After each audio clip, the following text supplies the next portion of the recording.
একজন news reader বা সাংবাদিক, তিনি একটা মোহনবাগানকে নিয়ে বা সামগ্রিকভাবে আইএসএল এর কিছু ঘটনা নিয়ে তিনি একটা ভিডিও পোস্ট করেছে, সেটারই সাপেক্ষে আমার এই ভিডিওটা।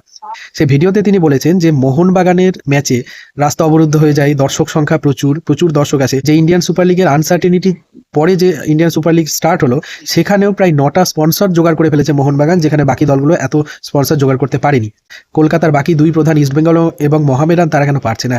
এ ব্যাপারে তিনি বেশ কিছু কারণ উল্লেখ করেছেন, যে মোহনবাগান শেষ 7-8 বছর ধরে প্রচুর ট্রফি জিতছে, Indian super league, I league, federation cup সহ বিভিন্ন ট্রফি জিতেছে, সেই কারণে মোহনবাগানের এত দর্শক সংখ্যা। এইটার ব্যাপারে আমার একটু মতপার্থক্য আছে, সেটা বলার জন্য এই ভিডিওটা। আমার বক্তব্য হচ্ছে, মোহনবাগান কিন্তু প্রায় 5 বছর ট্রফিলেস ছিল, মানে আমরা 5 বছর কোনো ট্রফি জিতিনি, তারপরও মোহনবাগানের দর্শক সংখ্যা কমে না। তার কি কারণ সেটা আমি বলছি, তবে তার আগে কয়েকটা তথ্য দিই। বেশ কয়েক বছর ধরে যখন থেকে মোহনবাগান আইএসএল এ খেলছে, তখন থেকে দর্শক সংখ্যার বিচারে আইএসএল এর সব থেকে বেশি দর্শক সংখ্যা, এভারেজ দর্শক সংখ্যার বিচারে মোহনবাগান বরাবরই 1 নম্বরে। তার কারণ কিন্তু মোহনবাগান প্রচুর ট্রফি জেতে, মোহনবাগানে ভালো ভালো প্লেয়ার আছে সেটা নয়।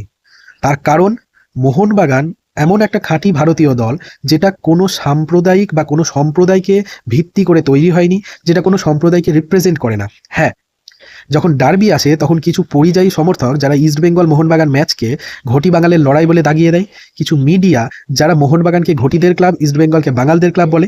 কিন্তু আমি দায়িত্ব নিয়ে বলছি, অ্যাজ এ বাঙাল, সোকল্ড বাঙাল এবং মোহনবাগান সমর্থক, আমার পূর্বপুরুষ বাংলাদেশ থেকে পালিয়ে আসতে হয়েছিল, কিন্তু আমি মোহনবাগান সমর্থক। কেন? সেটা আমার ব্যক্তিগত কারণ। কিন্তু যেটা ঘটনা সেটা হচ্ছে যে কোনো মোহনবাগান সমর্থক কোনো দিন মাঠে বা মাঠের বাইরে বা সোশ্যাল মিডিয়ায় মোহনবাগান শুধুমাত্র ঘটিদের ক্লাব এই বক্তব্য রাখতে কোনোদিন দেখবেন না। সার্ভে অনুযায়ী 4 জন মোহনবাগান সমর্থকের মধ্যে একজন মোহনবাগান সমর্থক, তিনি বাঙাল, সোকল্ড বাঙাল। কিন্তু ইস্টবেঙ্গলেও প্রচুর সোকল্ড ঘটি আছে, ইস্টবেঙ্গল সমর্থক তারা।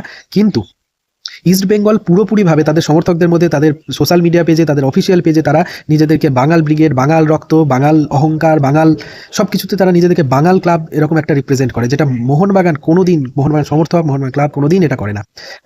আর মোহামেডান তারাও অবশ্যই একটা সম্প্রদায়কে রিপ্রেজেন্ট করে, কিন্তু মোহনবাগান সমগ্র ভারতবর্ষকে রিপ্রেজেন্ট করে। সেই কারণে অমিতাভ বচ্চন ন্যাশনাল টেলিভিশনে গর্বের সাথে বলেন যে আমি মোহনবাগান সমর্থক।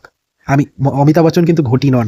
আমার এক বন্ধু ছিল যার সাথে সোশ্যাল মিডিয়ায় পরিচয়, এখন আর যোগাযোগ নেই, যিনি পাঞ্জাবের বাসিন্দা, যা পাঞ্জাবেই বাস, তিনি কলকাতায় কখনো আসেননি। তিনি মোহনবাগানের প্রত্যেকটা ম্যাচ দেখতেন, প্রত্যেকটা প্লেয়ার নিয়ে আলোচনা হতো, প্রত্যেকটা খেলা দেখতেন এবং ভীষণ প্যাশনেট ছিলেন মোহনবাগানের ব্যাপারে। তিনি কিন্তু ঘটি নন।